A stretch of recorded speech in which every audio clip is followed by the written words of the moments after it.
I remember the days when I found out.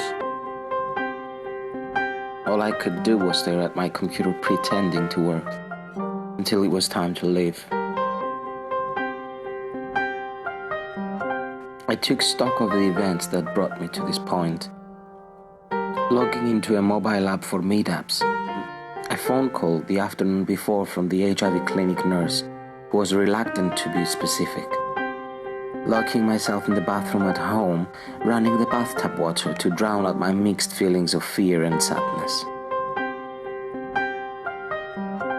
I heard shoes clacks on the tile floor as the nurse approached and instructed me to follow her.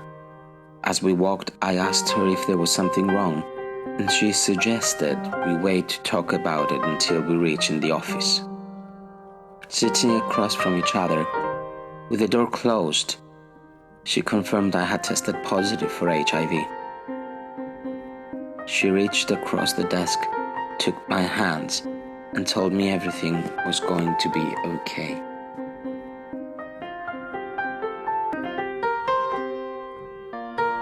As I entered the outskirts of the city in my car, I was exhausted. Having driven to Larnaca on the east side of the island earlier that morning, and to Paphos on the west side of the island the night before, I had gone to these places with a specific task in mind: photograph the sunset and the sunrise.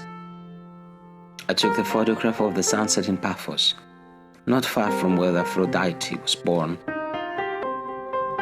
This is where it happened.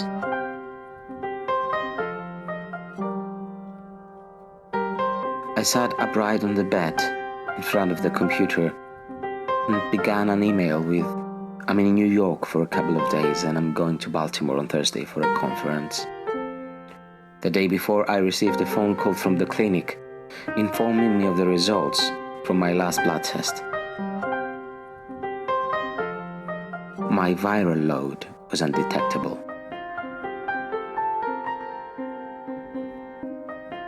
The news registered only as nothing is wrong.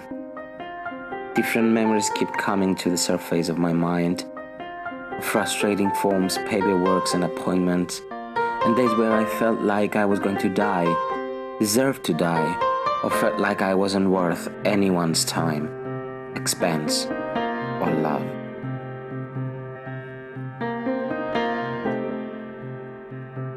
In a single day, my modus operandi, "you are going to die," shifted briefly to "nothing is wrong," and transformed even quicker to "you're fine." However, the state of the mortal uncertainty I had been living in for the previous year left an incredible mark on my memory.